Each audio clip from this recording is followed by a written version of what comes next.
Good morning, boys and girls. Happy Wednesday. Today we are reading our story called Our Song and Our Flag, which is a patriotic story, an informational text, one we are going to be diving deep into, learning about vocabulary, and remembering some of the patriotic themes that we learned in the last couple of stories that we read. Okay, so as you see behind me, we're talking about this thing right above my head, right? The American flag. The American flag. So, did you know that this flag was handmade a long time ago? And since it's been made, it's gone through many changes, and the stars and the stripes on it have changed as well. So when it was first created, it had 13 stars to represent the 13 original colonies. But as more states came into the United States, we had to add more stars, right? So the flag that we use today has been the same flag since 1960. And the flag then added one more star for the state of Hawaii. Okay? So we're going to learn a little bit more about our flag and our song today, just as the title in our story tells us right here. So our genre is an informational text, where we are going to be learning some information. Facts, things that are true, right? Good. And our essential question is, what symbols do you see in your everyday life? And remember, symbols are pictures or items that stand for something else, that means something. Nice. As we put on our reading superpower capes, right, and things that we use, we're going to be asking and answering questions today, which is very important as you read, right? Asking yourself who, what, when, where, why, how, all of those things, to find something that you might find puzzling or confusing, and making sure you understand, right? Summarizing is something else we are talking about. Summarizing, okay? So that's going to help you understand what you read and focus your mind. If you are able to tell me what happened in your own words, you are doing an awesome summary. So that's when we understand a true story, is when we're able to ask and answer questions about it and summarize. So we are going to read this story today. We're going to get started right now. Remember, this is an informational text, so the author's purpose is for you to get some information to read, to understand, right? Here we go. Genre: informational text. Essential question: what symbols do you see in your everyday life? Our Song and Our Flag, a National Symbol, by Amelia Gunderman, illustrated by Jean Barretta. Nice. Good. All right, so before we start our story, I'm actually going to make myself big one more time. I want to show you all some vocabulary you're going to see in this story today. And we're going to just talk about it briefly. We've got a lot of words that, as I read the story, I didn't quite understand. So we're going to highlight them, and we're going to go through them as we see them and read them, okay? But let's do a little preview. So the first word we have here is banner. Banner, okay? Banner is another name for flag. So we call the flag the Star-Spangled Banner. Good. Slide on over. This is the word fort. Fort. And a fort is typically described as something that protects you from something else, kind of like a little home or a little shelter. Then we have preserve. Preserve means to keep safe. Okay, if you preserve something, you're keeping it safe. Then we have the word spangled, and you know the Star-Spangled Banner is a symbol, is a song of our country. Spangled means sprinkled with something, okay? So if you spangled this sidewalk in glitter, you would spread glitter all over the sidewalk. Underneath here, we have the word composed right here, composed. And compose means to make for the first time. So typically, we use compose when we're talking about music, but you can compose other things too. Composed, to make something for the first time.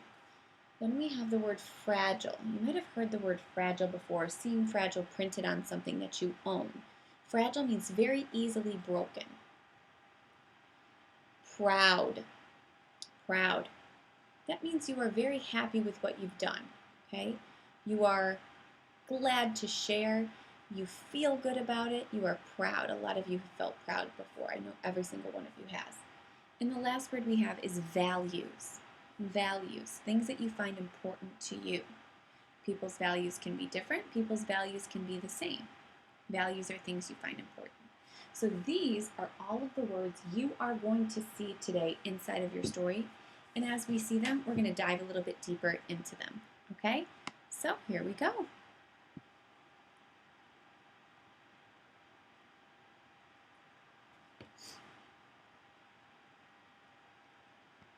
What is a symbol? A symbol is something that stands for beliefs and values. Every country has symbols, including the United States.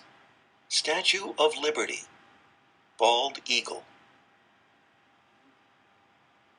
The Star-Spangled Banner is a symbol of the United States. Did you know that the Star-Spangled Banner is both a flag and a song? How can it be both? Liberty Bell, flag of the United States. Interesting. So I see 3 vocabulary words that we're going to check out on this page in a moment. It says, how can it be both? Did you know the Star-Spangled Banner is both a flag and a song? How can it be both? Now, if I stop and ask myself that question, I'm not really sure yet. I know the Star-Spangled Banner is the flag, but it's also a song. I wonder what that song is. Let's go ahead and take a look at our vocabulary words. First, we'll have values. Values. Strongly held beliefs in what is important. We sometimes disagree, but we always respect each other's values. Values. Very good. Spangled is our next word. Make sure you're repeating the word after you see it on your word card. Spangled, a form of the verb spangle, to decorate with many small objects. The grass was spangled with dewdrops. Spangled. Spangled. Lots of different parts of something on something else. Banner, a flag with a design, picture, or writing on it. We put up a banner at school to welcome the new students. Banner. Banner, so a flag that's something on it that says something or shows a picture of something. Each country has its own banner or flag, right? Good. Let's turn the page, and on here, look at the illustrations. You see lots of different symbols of the United States that we have already learned about.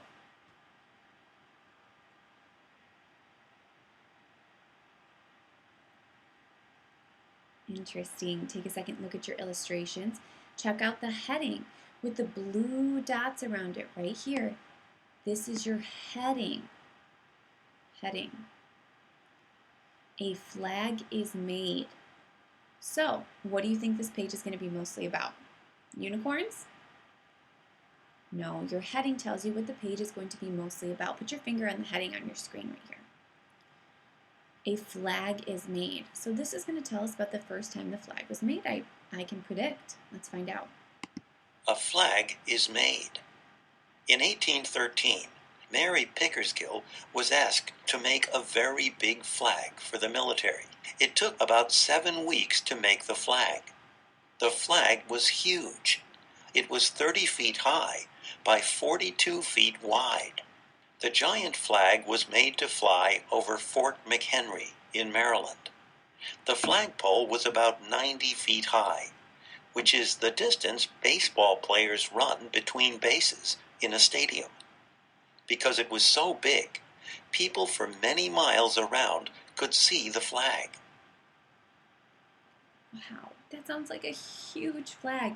Now, I need to ask myself a question. I don't really understand. It says here, it was 30 feet high in my first paragraph, right above this lady in the pink bonnet's head. It was 30 feet high by 42 feet wide. Now, if I can't really picture that, look at this illustration here.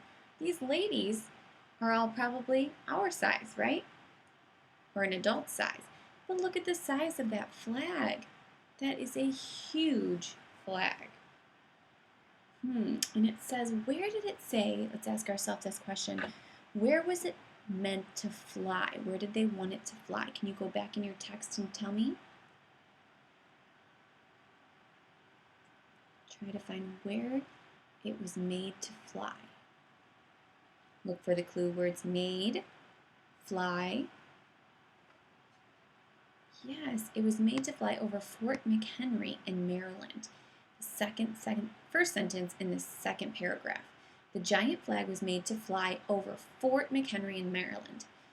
Click on fort. Fort, a protected building where soldiers live.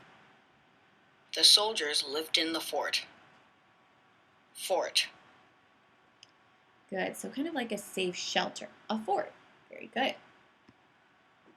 Let's turn the page.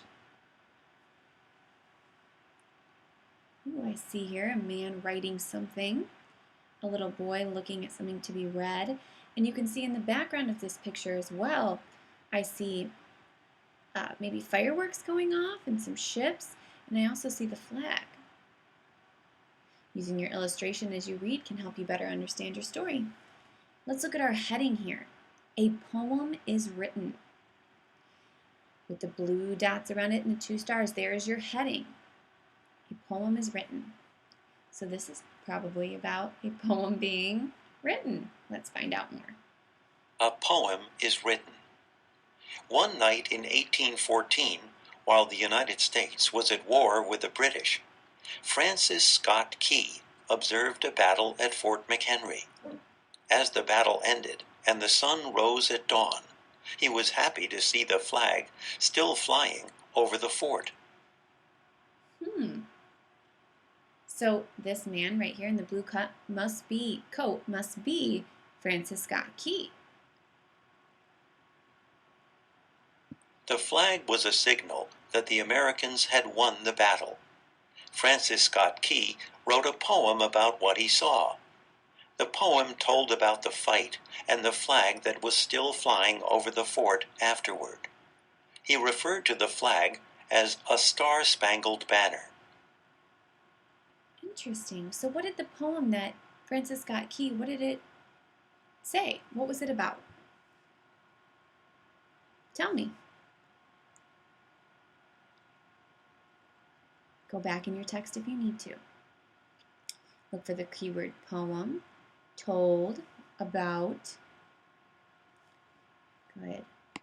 The poem told about the fight and the flag that was still flying over the fort afterwards. Awesome. And what did he refer to the flag as? He saw that beautiful flag still flying, and what did he call it in his poem?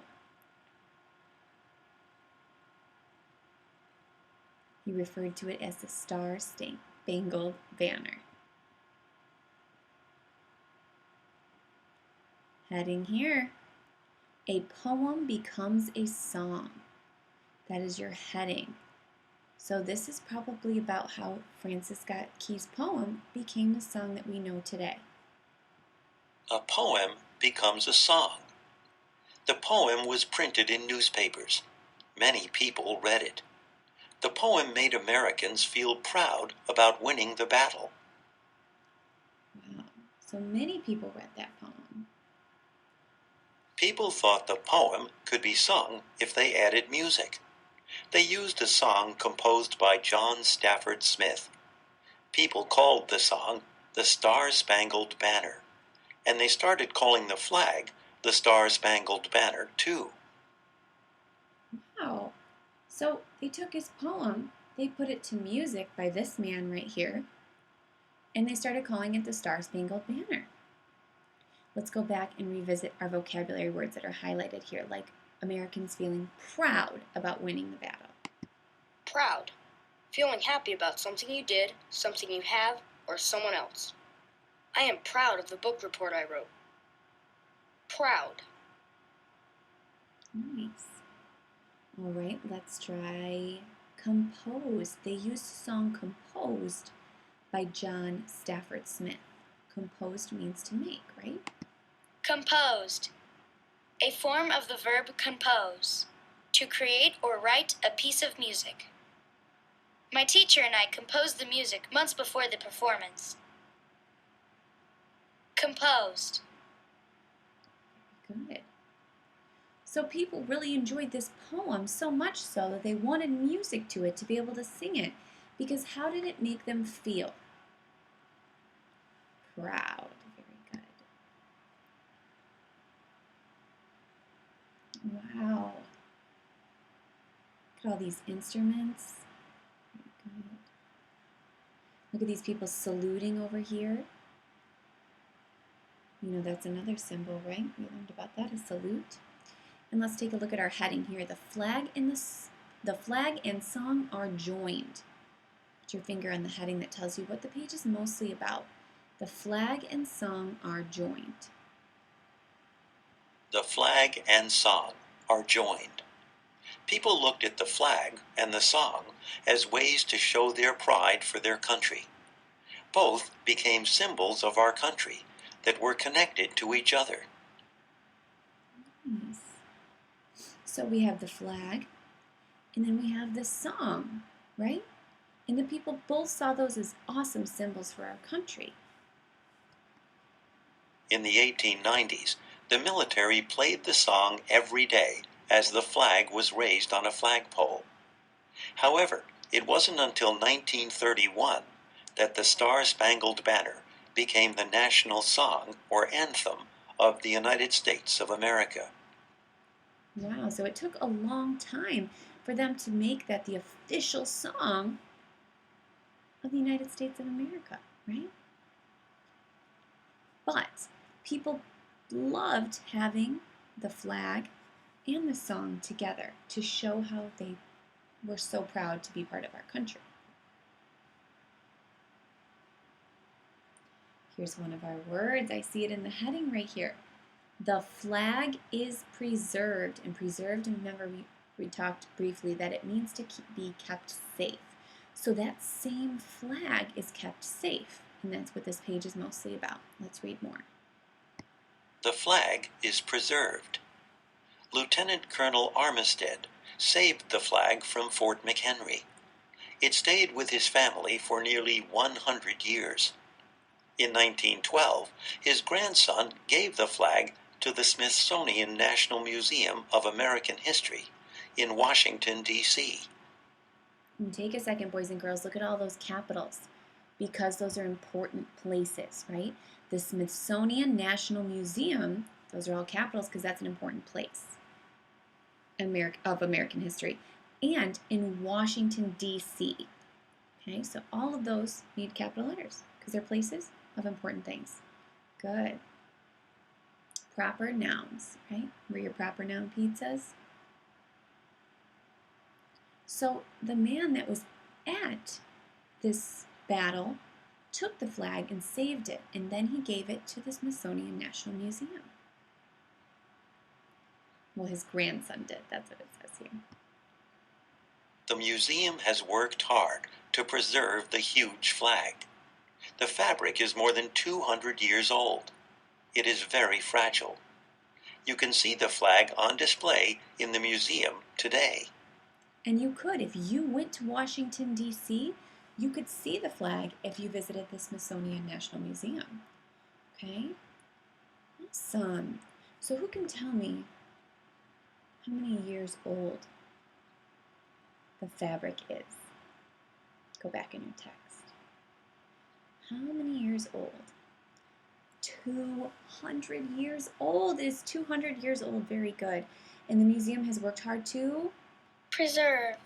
To keep something safe from damage. Our school has a glass cabinet to preserve our trophies. Preserve. To keep safe. Very good. And the other reason that it needs to be preserved or kept safe is because it's very old. And if something is very old, it might be Fragile. Easily damaged. Not strong. A sand dollar is fragile. Fragile. very good. Easily broken.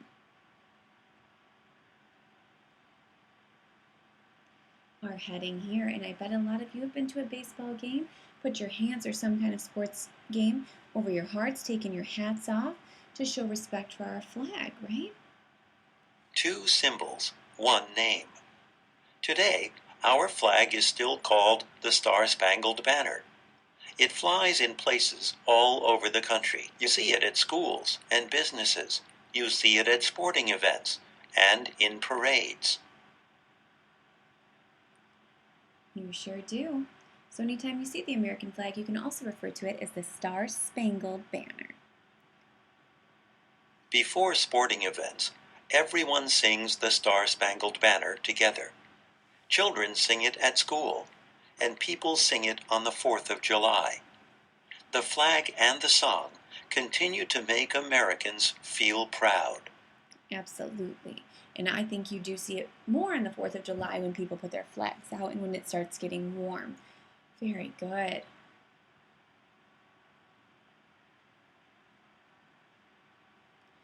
And here we have the Star-Spangled Banner. So technically this is a poem and it has been put to music, and that's when the song that you know that you hear often, okay? I'm going to read it to you as a poem, and I'm going to link a video below so you can actually hear the song. And we've heard it before, and I've linked some videos, but I'm going to do it one more time so you can hear it. This is a beautiful song, and it's patriotic, right? Good. So this genre is poetry. Genre: poetry.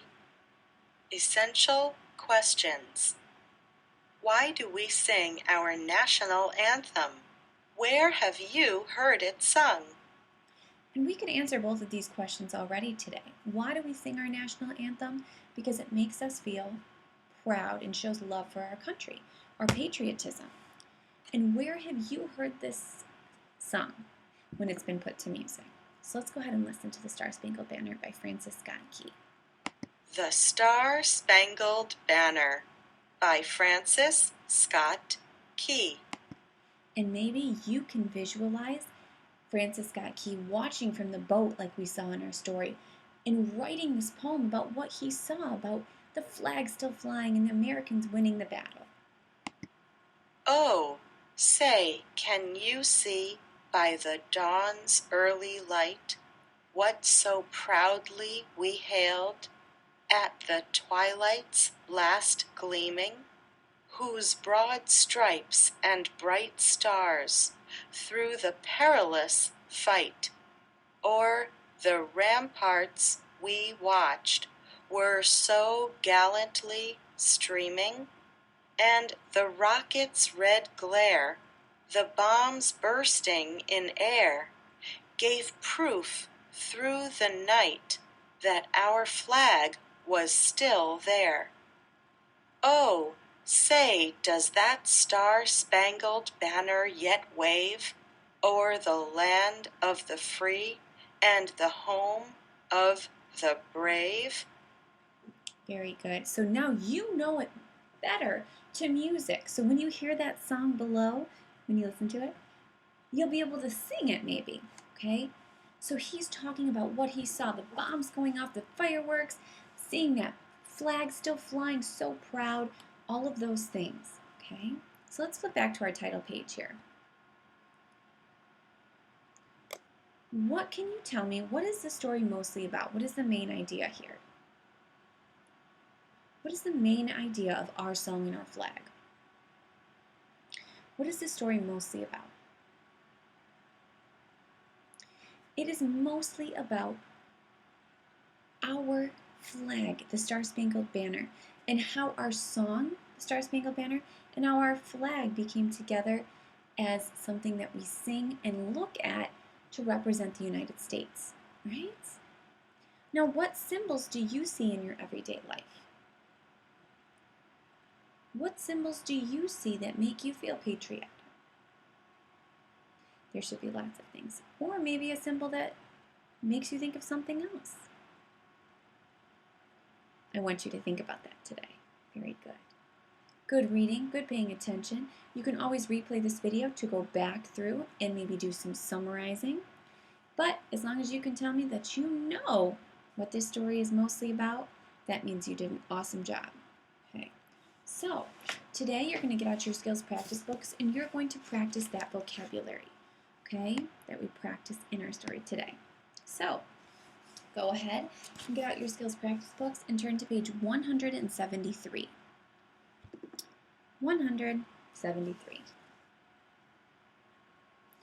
Once you get that book out, we're going to take a look in your gray box. So if you need to pause, pause right here. And we're going to read inside of our gray box, okay? So we have banner, fort, preserve, spangled, composed, fragile, proud, and values.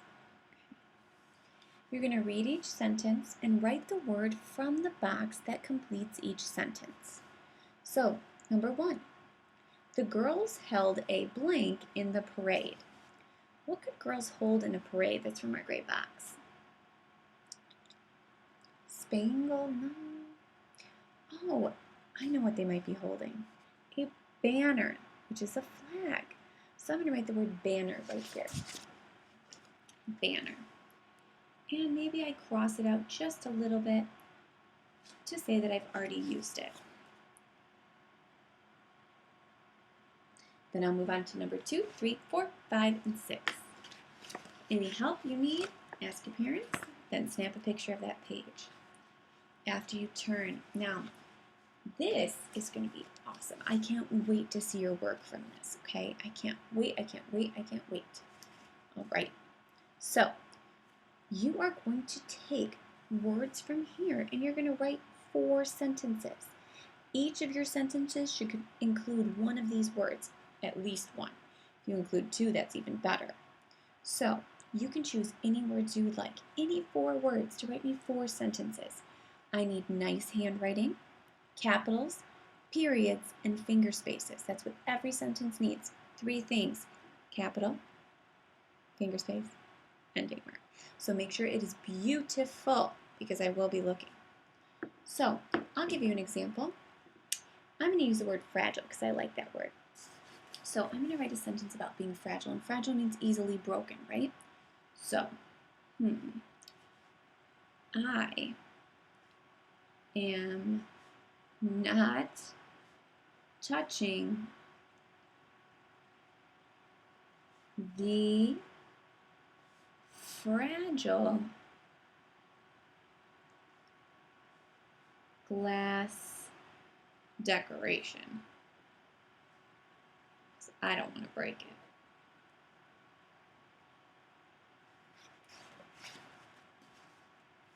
I am not touching the fragile glass decoration. Here's my vocab word, and I can even underline it to give it a little bit more pop there. Good, so you get to choose any of those words that you would like. Any of them at all. Once you're done, take a picture of those sentences. I want you to take your time. Rushing makes your handwriting nasty and not very nice, okay? Use those words correctly in sentences. Do your very best. Capital, finger space, ending mark. Make them look real nice. Rewatch this video if you need some help with how to use some of those words that we learned about today. Okay? Any questions? Reach out on Remind. Otherwise, snap a picture with your mom or dad's phone, have them do it for you, and post it to the correct Google Classroom assignment. If you're in Mr. Bell's class, you know what to do. Okay, have a wonderful day. I will see you next week. Bye.